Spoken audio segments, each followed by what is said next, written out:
In this project, I use isolation forest algorithm to detect anomalies. This method works by creating a collection of isolation trees within a dataset. Data points considered anomalous tend to have shorter average path lengths in these trees, which distinguishes them from the normal data, much like the red dots in the illustration. Machine learning model workflow. The architecture of this system includes data input, storage, and prediction served as a model as a service. Data is stored in a CSV file, and input is gathered from users through a Flask API. The user input is processed by the application, which loads the trained model, model.pkl, predicts whether the input indicates fraud, and then logs the input and prediction back into the dataset. This dataset is dynamic.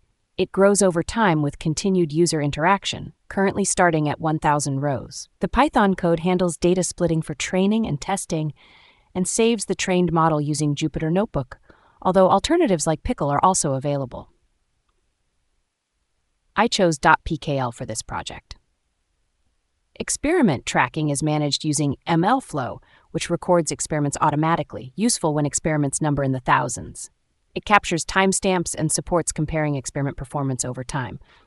If performance drops, the model can be retrained and updated. After training, the model is deployed to Azure ML, where further evaluation and analysis can occur. For production, Azure DevOps and MLOps practices are employed for versioning, monitoring, retraining, and collaboration with team members. Access controls and permissions are configured as needed. User input and prediction logic. Users input values A1 and A2 through the API. Normally, these values are 0. If either value is 1, the system flags the input as fraudulent. This logic updates the dataset continuously, expanding its size. Simplicity was key, so I opted not to use HTML for the front end. The API appends each new prediction to the CSV. Why Docker? Docker ensures compatibility across different environments. With a Docker file, Python application, and requirements text, the app is containerized. Docker images and containers make it possible to run the model on any machine without needing to reinstall libraries or dependencies. It ensures consistent execution regardless of the host environment. Challenges and constraints. This project was demanding, taking over 2 months and involving numerous errors. Common issues included empty rows in the dataset, conflicts when the CSV was opened during API writes, and mismatches between listed dependencies in requirements to ext and Python imports. These all needed careful handling. MLflow for automation and tracking. MLflow simplifies experiment logging. It creates an ML runs folder by default, storing metrics, artifacts, and configurations. The interface allows filtering by date and comparing model performance.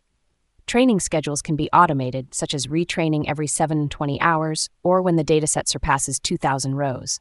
MLflow autologging can also manage these triggers based on specific run IDs. MLflow integrates with Azure DevOps and GitHub, supporting version control and collaborative development. Permissions are managed to enable controlled access among team members. Using Azure ML, we set up a workspace and configured deployments with proper authentication and role assignments.